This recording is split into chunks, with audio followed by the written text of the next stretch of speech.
الرحیم۔ آج ہمارا قومی دن ہے اور یہ خوشی کا دن ہے۔ آج کی تاریخ میں ہمارا ملک آزاد ہوا۔ ملک کی آزادی میں ہمارے اکابر نے، مجاہدین آزادی نے، علماء دیوبند نے، جمعیت علماء ہند نے کس قدر قربانیاں پیش کی ہیں۔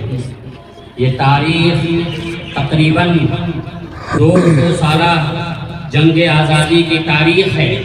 جنگ پلاسی اور جنگ پلاسی کے بعد حضرت شاہ ولی اللہ محدث دہلوی رحمۃ اللہ علیہ کی آزادی کے سلسلے میں پہلی جدوجہد، ان کے بعد ان کے جانشین حضرت شاہ عبدالعزیز محدث دہلوی رحمۃ اللہ علیہ، جنہوں نے انگریزوں کے ایسٹ انڈیا کمپنی کے قیام کے بعد 1803 میں جہاد آزادی کا فتویٰ دے دیا تھا، اور انہوں نے فرمایا تھا جس طرح سے مسلمانوں پر دیگر چیزیں فرض ہیں، اسی طریقے سے مسلمانوں پر اور اہالیان ہند پر یہ فرض ہے کہ انگریزوں سے ملک کو آزاد کرایا جائے۔ 1803 سے پہلے اس ملک میں مجاہد آزادی 1799 میں سرنگا پٹنم کے میدان میں حضرت سلطان ٹیپو شہید رحمۃ اللہ علیہ نے جام شہادت نوش کیا۔ ان کے بعد 1803 میں جہاد آزادی کا فتویٰ، 1803 کے بعد 1857 میں تقریباً 2 لاکھ مسلمان شہید ہوتے ہیں، 51,000 سے زائد علماء کو تخت دار پر چڑھا دیا جاتا ہے۔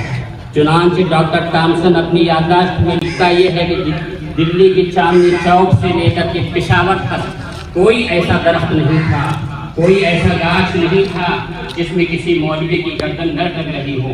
ہمارے اکابر نے اس ملک کی آزادی میں جو قربانیاں پیش کی ہیں وہ بہت ہی سرزمین سے جہاں بھی تم مٹی کھودو گے وہاں ہمارے اکابر کا خون ملے گا۔ 1866 میں دارالعلوم دیوبند قائم ہوتا ہے، اور دارالعلوم دیوبند کے قیام کا مقصد ہمارے اکابر نے لکھا ہے اس ملک کی آزادی کے لیے قائم ہوا۔ 1942 میں 5 اگست 1942 میں اس کے تقریباً 15 دن کے بعد کانگریس نے اپنی تجویز میں منظور کیا، کوٹ انڈیا کی تجویز منظور کی۔ اس سے اندازہ یہ ہوتا ہے کہ جہاد آزادی میں ہماری تاریخ پرانی 150 سے 200 سالہ ہے، جبکہ برادران وطن کی شمولیت 1885 میں ہوتی ہے۔ 1885 میں کانگریس قائم ہوتی ہے اور اسی میں برادران وطن شریک ہوتے ہیں۔ اس سے پہلے 85 سال تک ہمارے اکابر اور مسلمان اور مجاہدین تنہا اس ملک کی آزادی کی جدوجہد کرتے رہے۔ افسوس کا مقام یہ ہے کہ آج ہم تاریخ نہیں پڑھتے ہیں، ہمارے سامنے تاریخ نہیں ہے، اگر تو ہمیں یہ محسوس نہیں ہوتا کہ جمہوری ملک میں ہم کمزور ہیں۔ مسلمان یہاں دوسرے درجے کے شہری ہیں، الحمدللہ یہاں مسلمان دوسرے درجے کے شہری نہیں ہیں، اپنے حقوق کے ساتھ یہاں زندہ ہیں اور اپنے حقوق کے ساتھ زندہ رہیں گے۔